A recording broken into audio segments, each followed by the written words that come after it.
நெசவையும் தொழில் என்று சொல்லக்கூடாது. உழவும் நெசவும் மனித வாழ்வின் பண்பாட்டு கூறுகள். அது ஒரு கலாச்சாரம், அது தொழில் அல்ல. ஏன் உழவை தொழில் என்று சொல்லக்கூடாது என்றால், தாய் பிள்ளைக்கு உணவூட்டுவது எப்படி தொழில் இல்லையோ, பால் ஊட்டுவது எப்படி தொழில் இல்லையோ, அப்படி பூமி தாய் தன் பிள்ளைகளுக்கு உணவூட்டுவதும் தொழில் அல்ல. அது ஒரு கலாச்சாரம், அது ஒரு வாழ்க்கை முறை. அதுபோலதான் நெசவும். இந்த உழவும் நெசவும் ஒன்றோடு ஒன்று பின்னி பிணைந்தவை, பிரிக்க முடியாது இணைந்தவை. உழவு மானுட குலத்திற்கு உயிர் கொடுக்கிறது, உயிரை கொடுத்து காக்கிறது. நெசவு உடையை கொடுத்து மானத்தை காக்கிறது. உயிர் கொடுப்பவன் உழவன், மானம் காப்பவன் நெசவாளன். அந்த நெசவையும் உழவையும் செய்கிற மக்கள் மானுடத்தில் வச்சு போற்றுவதில்லை, தெய்வத்துக்கு நிகராக வச்சு போற்றுகிறார்கள். அப்படிப்பட்ட பெருமக்கள் எல்லாம் அமர்ந்திருக்கிறீர்கள். நெசவு குடும்பத்தில் பிறந்தவர்களுக்கு உழவு குடும்பத்தில் பிறந்தவன் வாழ்த்த வந்திருக்கிறேன். உங்கள் உரிமைக்காக உணர்வை மதித்து உங்களோடு நிற்க வந்திருக்கிறேன்.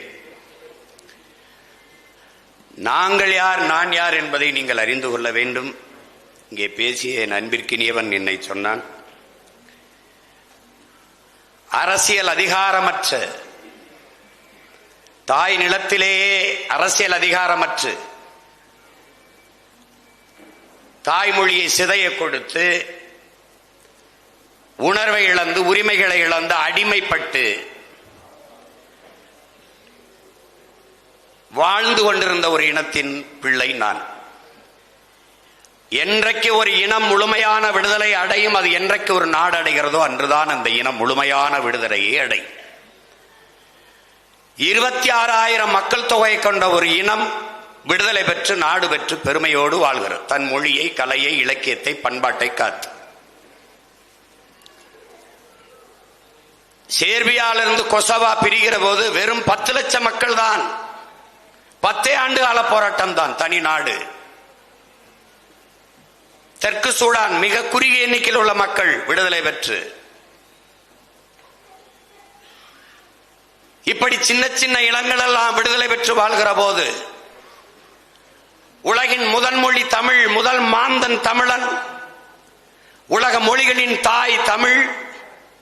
இதை ஒரு தமிழன் சொன்னால் அது பெருமைக்கு பேசுவதாகப்படும். ஆனால் உலகில் எல்லா மொழியில் ஆய்வறிஞரும் வரலாற்று ஆய்வறிஞர்களும் ஆய்விலே நிறுவுகிறார்கள், அப்படிப்பட்ட ஒரு இனத்தின் மகன். உலகில் 13 கோடி மக்கள் பரவி உலகெங்கும் நிறைந்து பறந்து வாழ்ந்தாலும் தமிழர்கள் வாழாத நாடு கிடையாது. ஆனால் தமிழனுக்கென்று ஒரு உள்ளங்கை அளவு நாடு கிடையாது. நாடில்லாத இனம் தன் மொழியை இழக்கும், கலையை இழக்கும், பண்பாட்டை இழக்கும், வழிபாட்டை இழக்கும், தொன்று தொட்ட வேளாண்மை இழக்கும், தன்னுடைய அரசியல் வலிமை இழக்கும், அதனால் இனத்தை இழக்கும், நாட்டை இழக்கும். இப்படிதான் வரலாறு. அந்த நிலையில்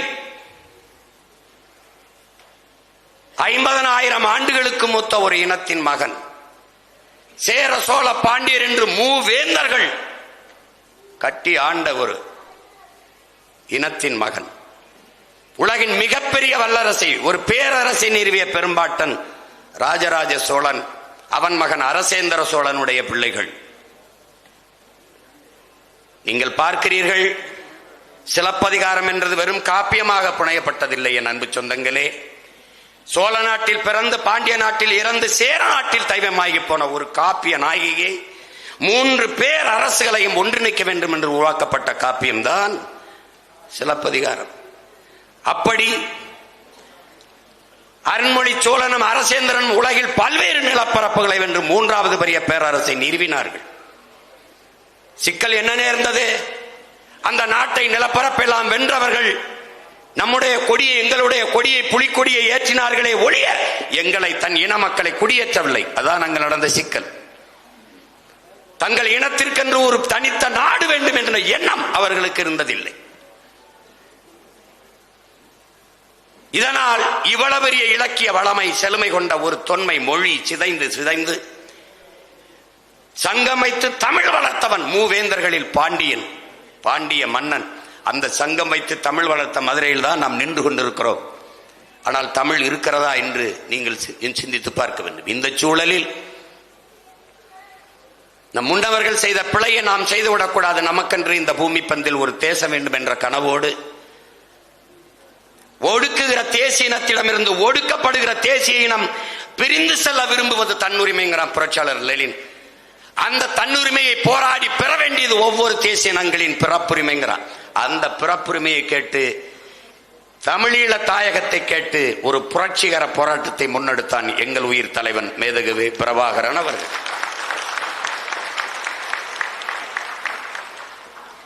தமிழர்களுக்கு என்று ஒரு தனித்த தாயகம், அது பெரிதோ சிறிதோ, இந்த பூமி பந்தில் தனித்த தாயகம் வேண்டும், அதற்கு விலை தலையே ஆனாலும் தர தயார் என்று களத்திலே நின்றான். அந்த விடுதலை போராட்டத்தை பிரிவினைவாதம், தீவிரவாதம், பயங்கரவாதம் என்று பழி சுமத்தி எங்கள் கண் முன்னே அளித்தார். அந்த நேரத்தில் தான் என் அன்பு சொந்தங்களே, உங்கள் பிள்ளைகள் நாங்கள் உணர்ந்தோம். நானும் சரி, என் தம்பி ஆனந்தும் சரி, என் அன்பு தம் மகன் பிரசாத்தும் சரி, இங்கே நிற்கிற எங்கள் பிள்ளைகள் எல்லோரும் உணர்ந்தோம். இந்த அரசியல் நமக்கானது இல்லை, இந்த அதிகாரம் நமக்கானது இல்லை. இது நம் மொழியையோ, நம் இனத்தையோ, நம் மண்ணையோ, நம் வளத்தையோ, மக்களின் நலத்தையோ பாதுகாக்காது என்ற முடிவுக்கு அன்றுதான் வந்தோம். இது நம் சாவை சகித்துக் கொள்கிறது, நம் ரத்தத்தை ருசிக்கிறது, நம் இனத்தின் பிணத்தின் மீது நாற்காலி போட்டு பதவி அனுமதிக்கிறது. இவர்கள் நமக்கானவர்கள் அல்ல, இந்த அரசியல் நமக்கானது அல்ல என்ற முடிவுக்கு அன்றுதான் வந்தோம். ஆனால் முடங்கி கிடக்கவில்லை மூளையிலே. என் தங்கை பாடியது போல வலியோர் சிலர் எளியோதமை வதையே புரிகுவதார் மகராசர்கள் உலகாளுதம் நிலையாள்மன் நிலைவா உலகால உனதுதாய் மிகு உயிர்வாதை அடைகிறார் உதவாதினி ஒரு தாமதம் உடனே விழி தமிழா என்று எங்களை எழுப்பினான் ஒரு பாவலன். பண்டை பெரும்புகள் உடையோமா இல்லையா, பாருக்கு வீரத்தை சொன்னோமா இல்லையா, எண்டிசை வாய்மையால் ஆண்டோமா இல்லையா, எங்களுக்கு இங்குற்ற நரிகளால் தொல்லையா என்று உசுப்பினான். கிளர்ந்து எழுந்தோம்.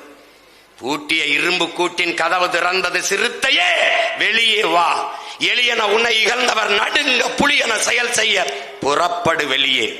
அப்படி வெளியே வந்தவர்கள் நம்பினை பகலினை நல் இருள் என்று சிம்புட்பறவையே சிறகை விரி எழு சிங்க இளைஞனே திருப்பு முகம் திறவிழி என்றான். திறந்தோம், எழுந்தோம், கிளர்ந்தோம், ஒன்றிணைந்தோம். என்ன செய்தோம்? இவன் எப்படி நம்மளை கூறு போட்டான், சாதி மதங்களாக பிரித்தான், பிளந்தான். சிறு சிறு குழுக்களாக இருந்ததால் அரசியல் வலிமையை, அதிகாரத்தை பெற முடியவில்லை. அவன் என்ன செய்யறது? ஒரே அடையாளம், நீ என்னவாக இரு, ஆனால் மொழியால் இனத்தால் தமிழனாக இரு என்று கிளர்ந்து. ஒரு எளிய மகன் திரைப்படம் எடுத்து பிழைக்க பரமக்குடியிலிருந்து வண்டி ஏறி போன ஒரு மகன், இந்த கட்சிகளில் எல்லா கூட்டங்களிலும் ஏறி பேசிய மகன், சாதாரண மகன், வீழ்த்தப்பட்ட இடத்தில் எந்த இடத்தில் வீழ்ந்தோம் என்று பல லட்சக்கணக்கான என் இனத்தின் பிணத்திற்கிடையே பிரசவிக்கப்பட்ட பிள்ளைகள், நானும் என் தம்பி தங்கைகளும். தாலாட்டு கேட்டு வளரவில்லை என் தாய்மார்களே, என் தாய் தங்கையர் அக்கா தங்கைகளின் ஒப்பாரியிலும் ஓலத்திலும் வளர்ந்தவர்கள், அழுகையிலும் அரற்றலிலும் கேட்டு கேட்டு வளர்ந்தவர்கள், ரத்தத்திலும் கண்ணீரிலும் கரு கொண்டு வளர்ந்த பிள்ளைகள். எழுந்தோம். என்ன முடிவெடுத்தோம்? என் மூச்சு காற்றை நானே சுவாசிப்பது போல, என் உணவை நானே எடுத்து உண்பது போல, என் உரிமையை, என் விடுதலையை நானே போராடி பெறுவது. என் பயணம் என் கால்களை நம்பித்தான், அடுத்தவன் கால்களை நம்பி என் பயணம் இருக்கக்கூடாது என்று முடிவெடுத்து ஒரு அரசியல் இயக்கத்தை தொடங்கினோம். சிரித்தார்கள். சினிமா எடுக்கிற சின்ன பைய சீமான்லாம் கட்சி ஆரம்பிச்சுட்டான்னா, முதல்ல 2016 போட்டியிட வருகிற போது 234 பேர் இருக்கிறார்களா என்று கேட்டார்கள்.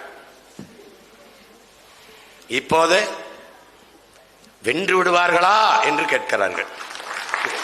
அப்போது இருக்கிறார்களா, இதெல்லாம் ஒரு கட்சியா என்று கேட்டார்கள். தனித்து தனித்து தனித்து நின்று தோற்றதற்கு தோல்விக்கு கவலைப்படாமல் முதல் முறை செய்கிறது முயற்சி, தோற்று போகிறோம்.